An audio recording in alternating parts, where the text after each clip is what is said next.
Hello everyone, and welcome back to another video. Now, the NHL Entry Draft is a yearly event on the league's calendar where teams take turns to obtain the contract rights to the world's up-and-coming young hockey players. With there being so many rounds and so many picks, the large majority of players who suit up in the National Hockey League at some point in their career will have been drafted by an NHL franchise. Though each draft has its fair share of storylines and narratives leading up to and during the event, there is no draft story more ridiculous than this one. This is the story of Taro Tsujimoto, the draft pick that never existed. In order to tell this outlandish tale, allow me to take you back to late May 1974, during the NHL's amateur draft in Montreal. The Buffalo Sabres general manager at the time, Punch Imlach, was reported as being fed up with how slow the drafting process was going, especially as the draft got into its latter stages. The reason the drafting process took so long that year is because each pick was submitted via telephone to the league in order to try and hide each team's draft picks from being leaked to the World Hockey Association, a direct competitor and rival to the National Hockey League at the time. Unfortunately, this method of drafting didn't actually work, as the picks were often leaked by agents or other sources to the WHA, who used this information with the hope of poaching a few players from the NHL to play in their own league. However, I think it's fair to say the NHL would get the last laugh when the WHA ceased operations 5 years later. But anyway, Imlach, who had already drafted eventual All-Stars Lee Fogelin and Danny Gare, wanted proceedings to wrap up as quickly as possible, as he felt his job was done and he had drafted the right players available at the time.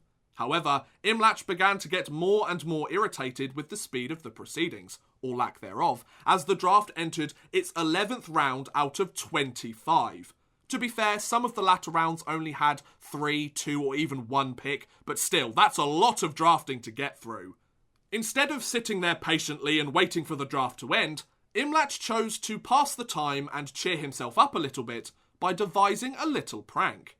He decided that he wanted to fool NHL President Clarence Campbell and the entire National Hockey League by drafting a player that didn't exist. I must say, that's a pretty bold move. Though if done correctly, it would be one of the best pranks in NHL history. But in order to pull this off, it needed to be convincing. So, Imlach enlisted the help of Sabres PR director Paul Weiland to help him create his fictional player. Rather than creating a good old Canadian boy or a US-born skater, as that would be easier for the league to double-check and discover if it was made up, Weiland took the outlandish approach of creating a player of Asian descent. The idea for this stemmed from Weiland's frequent trips down Buffalo's Route 16 during his college days, and him regularly passing the Tsujimoto grocery store, a name that, for whatever reason, got stuck in his head when he was tasked with creating this fake hockey player. I mean, if you're gonna create a fake hockey player, you may as well go all out and have him come from a completely ridiculous place, right? Go big or go home, that's what I always say. Weiland suggested this outlandish idea to Imlach, who was immediately on board. So much so that Imlach called the owner of the Tsujimoto grocery store, Mr. Joshua Tsujimoto, straight away, and asked permission to use his family name, but didn't explain why. He then asked about popular Japanese first names, and after hearing some suggestions, decided on Taro, which according to my research literally means eldest son or firstborn male. And thus, Imlach's creation, Taro Tsujimoto, was born. Now that Imlach had the identity of his fake hockey player, he needed a team. Since Tsujimoto was of Asian descent, Imlach wanted him to have played in an Asian hockey league during his draft year. Rather than link him to a team that actually existed and risk the chance of his ploy being discovered, Imlach kept the creative juices flowing and created Tsujimoto his very own team, which he named the Tokyo Katanas. Imlach gave them the katana nickname since he saw the katana as the Japanese equivalent of a saber. You can't really get much more on the nose than that, can you? It's almost as if he wanted to be caught.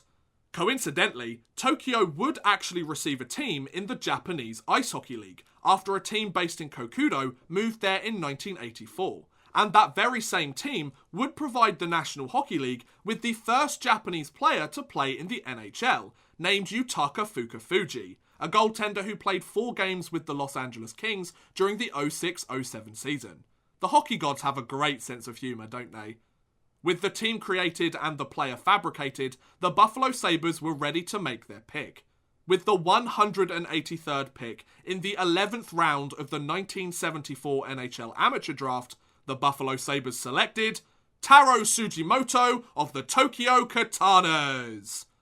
And just like that, the pick was made official. The NHL added it to the list of players selected and moved on to the next pick without so much as a batting of an eyelid. Imlach had just pulled off the biggest prank in the history of the NHL draft, and the league had no idea. The rest of the 1974 offseason went by, and the league was still none the wiser to the fact that they had not only been pranked, but pranked hard. Oh my dude, you just got pranked! Bet you didn't see that one coming, huh? It would likely have taken the NHL months, if not years, to find out about this trick, if it weren't for Imlach finally deciding to spill the beans on the whole facade.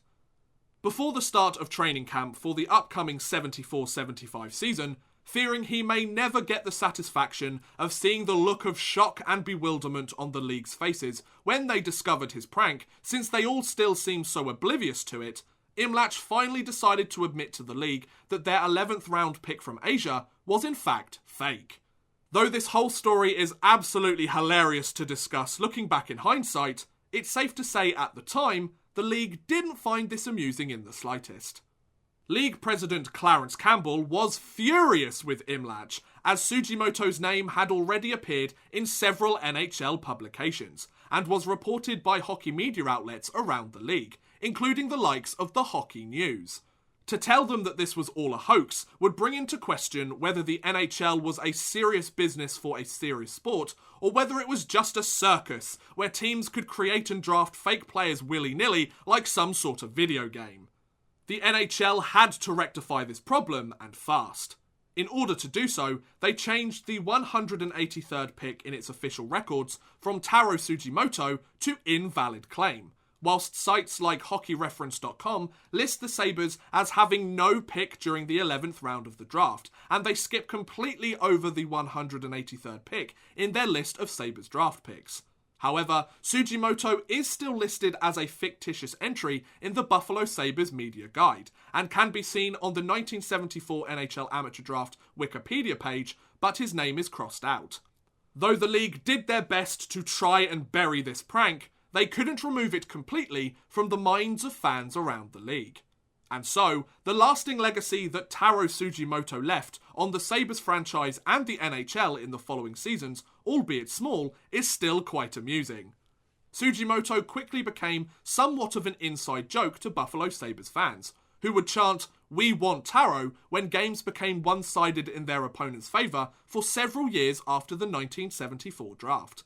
Also, in the summer of 2011, the trading card company Panini America added Tsujimoto to its 2010/11 School Rookies and Traded box set. The card used the picture of an unidentified Asian man playing hockey, whilst wearing a blue and gold jersey similar to the Buffalo Sabres colours. Now, I know what some of you guys are thinking. How did the Sabres actually manage to get away with all this? Surely somebody must have known something was up. Well, at the time, something like this was pretty hard to disprove.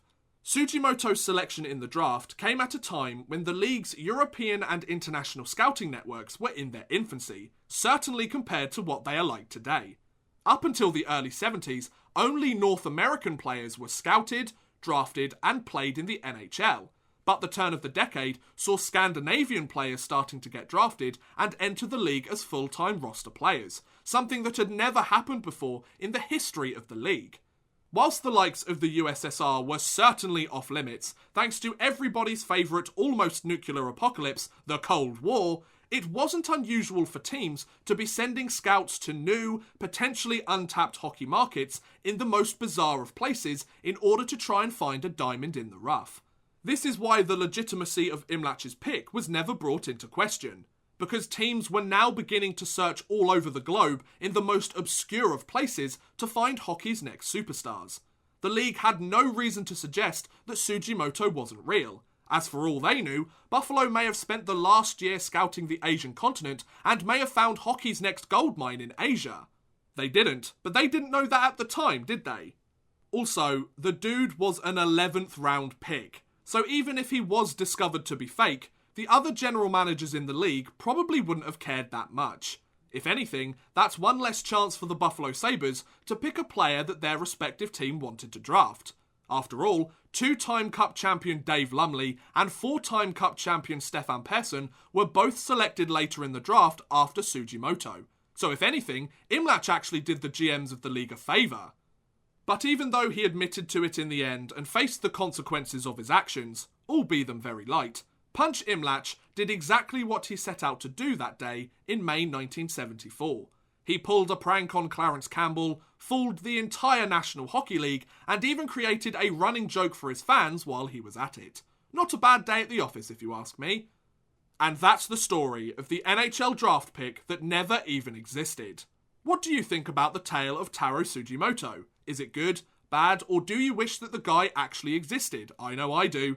Also, what do you think about this type of video? Is there another crazy story from the NHL or another hockey league that you would like me to look at? Let me know in the comments below. I would love to hear what you guys think. But thank you very much for watching, guys. I hope you have enjoyed. Please feel free to like, subscribe, share, or watch some of my other videos. Thank you very much for watching, and goodbye. A big thank you to Chris Gadsby, Kalesbro, Matt DeWild, Max Artis, and Nat Marlowe, as well as a huge thank you to Ryan Todd for helping support this video via Patreon. If you too want to help support the channel a little bit further and get a shout out at the end of every future video, make sure you head over to patreon.com/oddmanrush and become a patron today.